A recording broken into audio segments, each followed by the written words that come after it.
Welcome to TV Advisor, Anakapalli జిల్లా నర్సీపట్నం 73వ వార్షికోత్సవ దినోత్సవాన్ని పాఠశాలలో జరుపుకోవడం చాలా ఆనందదాయకంగా ఉందని టీడీపీ కౌన్సిలర్ పి దివ్య దంపతులు కొనియాడారు. నర్సీపట్నం మున్సిపాలిటీలోని వెంకనాయుడుపేటలో ఉన్న పాఠశాలలో ప్రధానోపాధ్యాయులు డి గోపీనాథ్ ఆధ్వర్యంలో 73వ వార్షికోత్సవ దినోత్సవం ఘనంగా జరిగింది. అయితే ఇక్కడ ఉన్న ప్రధానోపాధ్యాయులు డి గోపీనాథ్తో పాటు అప్పటి నుంచి పనిచేస్తున్న మరొక ఉపాధ్యాయురాలు సునీత ఇద్దరు కలిసి 8 సంవత్సరాలుగా ఇక్కడ పనిచేస్తున్నారు. గత 8 సంవత్సరాలుగా కార్పొరేట్కు ధీటుగా ప్రభుత్వ పాఠశాలను మించిందిగా ఇలా వార్షికోత్సవాలను చేస్తూ పిల్లల్లో ఉన్న నైపుణ్యాన్ని వెలికి తీయడంలో తనదైన శైలిలో ఆయన ప్రతిభ కనబరుస్తూనే వస్తున్నారు. దీంతో అప్పట్లో ఉన్న స్ట్రెంత్ కేవలం 30 మాత్రమే. ప్రస్తుతం ఈరోజు 72 మంది పిల్లలు ఈ ప్రభుత్వ పాఠశాల 1వ తరగతి నుండి 5వ తరగతి వరకు ఉన్న పాఠశాలలో చదవడం జరుగుతుంది. ఇది చుట్టుపక్కల అన్ని కార్పొరేటు పాఠశాలలు ఉన్న ఏరియాలో జరిగిన ప్రతిభ. ఈ కార్యక్రమానికి ముఖ్యంగా ప్రత్యేక అతిథిగా నర్సీపట్నం డిఎస్పీ పి శ్రీనివాస్ హాజరయ్యారు. ఎంఈఓ 1 and 2 ఇద్దరు కూడా హాజరవడం జరిగింది. దీంతోపాటు వార్డు కౌన్సిలర్ పి దివ్య దంపతులు హాజరయ్యారు. కేవలం యానివర్సరీ డే మాత్రమే కాకుండా గ్రాడ్యుయేషన్ డే కూడా చేసి ఎంతో అక్కడ ఆకర్షణీయంగా కార్యక్రమాన్ని నిర్వహించారు ప్రధానోపాధ్యాయులు. 5వ తరగతి చదివి పాస్ అయ్యి 6వ తరగతిలోకి వెళ్తున్న వీరందరికీ కూడా గ్రాడ్యుయేషన్ డే నిర్వహించి వారందరికీ సర్టిఫికెట్లను అందజేశారు. కేవలం చదువు మాత్రమే కాకుండా ప్రభుత్వం ఇచ్చిన సౌకర్యాలు మాత్రమే కాకుండా వీరు సొంత నిధులతో విశాఖపట్నం తీసుకెళ్ళి వారందరికీ ఎయిర్పోర్ట్ను, షిప్ యార్డ్ను, బీచ్ను, జూ తదితర ప్లేసులు చూపిస్తూ అదేవిధంగా పాఠశాలలో వీరికి వైట్ యూనిఫార్ము, దాంతోపాటు వైట్ షూ, ఐడెంటిటీ కార్డు తదితర సౌకర్యాలు ఉంచుతూ ప్రైవేటు పాఠశాలను మించిందిగా కార్పొరేట్కు ధీటుగా తీర్చిదిద్దామని ఆయన సగర్వంగా చెప్పుకొచ్చారు.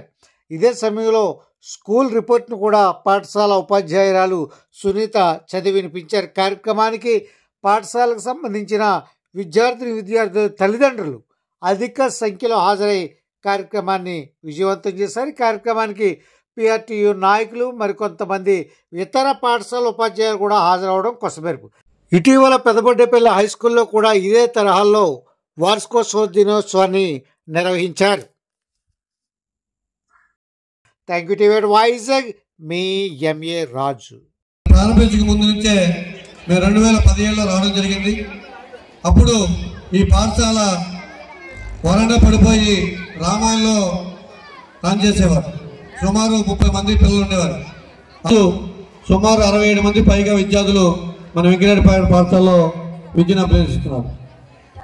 మరి ఈరోజు చక్కనైన వసతి సౌకర్యం, అదేవిధంగా చక్కనైన బల్లలు కానీ లేకపోతే ఈరోజు మంచి మంచి పెద్ద పెద్ద టీవీలు మన పాఠశాలకు రావడం, ఇంటర్నెట్ సౌకర్యం ఇవ్వడం, ఇవన్నీ చాలా చక్కనైన సౌకర్యాలు ప్రభుత్వం కల్పించడమే కాకుండా మేము కూడా ఐడెంటిటీ కార్డ్, డైరీ, అదేవిధంగా copy writing books, white uniform, white shoe ఇవన్నీ LFLHM మరియు 4 ఉపాధ్యాయ పోస్టులు ఉన్నాయండి. ప్రస్తుతం 4 ఉపాధ్యాయులు పనిచేస్తున్నాం. మేము ఈ పాఠశాలకు బదిలీపై 2017వ సంవత్సరంలో వచ్చినప్పటికీ 2000 యాక్షన్ చేయడం జరిగింది. నాడు నేడులో భాగంగా కార్పొరేట్ పాఠశాలకు ధీటుగా ఖరీదైన బెంచీలు కూడా ఇచ్చి ఉన్నారు. చదివాము ఈ స్కూల్లోనే. 1వ తరగతి నుంచి 5వ తరగతి వరకు కూడా ఈ స్కూల్లోనే చదివాను నేను. తర్వాత మన గోపీనాథ్ మాస్టర్ వచ్చిన కాంచే ఈ యానివర్సరీ డే కార్యక్రమాలు చేస్తున్నారు. స్కూల్లో పెట్టాం, రామ్కోల్లో అని స్కూల్లో పెట్టి అక్కడ చెప్పేవాళ్ళు పాఠాలు. అప్పుడు అంటే స్కూల్ స్థితిలో మన గోపీనాథ్ మాస్టారు అలాగే మరి ఇక్కడ గౌరవనీయులు స్పీకర్ గారి దగ్గరికి వెళ్ళి మాట్లాడి మళ్ళీ ఫ్యామిలీ పెంచి మళ్ళీ ఇప్పుడు మా ధన్యవాదాలండి.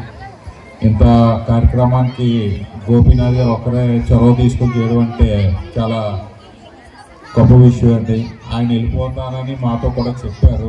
మా సాయశక్తిలా ఆయన ఆపడానికి ట్రై చేస్తాం. సో ఈ ప్రోగ్రాం కూడా అందరూ కూడా తిలకించి ఆనందవార్తంగా కోరుతున్నాం. Thank you. వార్షికోత్సవం, పాఠశాల వార్షికోత్సవం గోపీనాథ్ గారి ఆధ్వర్యంలో గత 8 సంవత్సరాలుగా నిరాటంకంగా కొనసాగుతూ వస్తుంది. చేసే విధానంలో కానీ అంటే చిన్న చిన్న పిల్లలు కదా, చిన్న పాఠశాల కదా, తక్కువ మంది పిల్లలు కదా అనే వేరియేషనే ఆయన పెట్టుకోరు, తేడాయే ఆయన మనసులో ఉండదు. ప్రైవేట్ పాఠశాలలో చిన్నవైనా పెద్దవైనా కంటిన్యూ నిర్వహిస్తాయి. అవి కూడా కొన్ని ఇలాంటి యానివర్సరీ జరపలేవు. ప్రభుత్వ పాఠశాల అయినప్పటికీ ఈ వార్డులో ఉన్నటువంటి వ్యాపారస్తులు, రాజకీయ నాయకులు, ఎంప్లాయీస్ మరియు పేరెంట్స్ ఇలాంటి అందరినీ కూడా మోటివేట్ చేసి ఇలాంటి కార్యక్రమాలు నిర్వహించుకుంటూ వస్తున్నారు. కానీ ఇప్పుడు ఎట్లా అయిపోయిందంటే టీచర్ ఎవరైనా కోపడితే ఇమీడియట్గా తల్లిదండ్రులు వచ్చి దాడి చేయడానికి రెడీ అయిపోతున్నారు. వాట్సాప్లో హామీలు చేస్తున్నారు అన్నీ కూడా. దయచేసి ఒక విషయం గమనించండి, ఏదైనా టీచర్ కోపడ్డారు అంటే కేవలం ఆ కుర్రోడు తాలూకా భవిష్యత్తు కోసమే. ఆ టీచర్లు చెప్పిన చదువు వల్లే. నేను కూడా గవర్నమెంట్ స్కూల్లోనే చదువుకున్నా. ఎక్కడో దూరంగా కొండల్లో విశాఖపట్నానికి ఒక 200 కిలోమీటర్ల దూరంలో దోలాపుట్ అనే స్కూల్లో నేను చదువుకున్నాను. మాకు టీచర్స్ కూడా ఉండేవారు కాదు ఎవరు. అంటే అక్కడ వాతావరణ పరిస్థితుల దృష్ట్యా ఎప్పుడు వర్షం అంటే వర్షం, అలాగే చలి కూడా విపరీతంగా ఉండేది. అక్కడికి ట్రాన్స్పోర్ట్ సిస్టమ్ కూడా ఉండేది కాదు, ఎవరు టీచర్లు కూడా వచ్చేవారు కాదు. 8th క్లాస్ నేను చదువుతుండగా అప్పుడు మాకు మ్యాథమెటిక్స్ ఉండేది, కాంపోజిట్ మ్యాథమెటిక్స్, జనరల్ మ్యాథమెటిక్స్ అని ఉండేది. నేను కాంపోజిట్ మ్యాథమెటిక్స్ కావాలని అడిగితే అప్పుడున్న పాండురంగారావు గారు అని టీచర్ గారు ఉండేవారు. ఆయన అన్నారు, అరే బాబు నాకు ట్రాన్స్ఫర్ అయిపోతుందిరా, నేను వెళ్ళిపోతున్నాను, ఇక్కడికి ఎవరు వస్తారో లేదో తెలియదు, జనరల్ మ్యాథమెటిక్స్ తీసుకో, అదైతే కాస్త ఈజీగా ఉంటుంది, పాస్ అవుతారు అని చెప్పారు.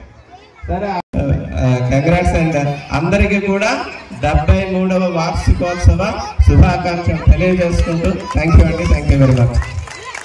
Thank you sir. Thank you very much.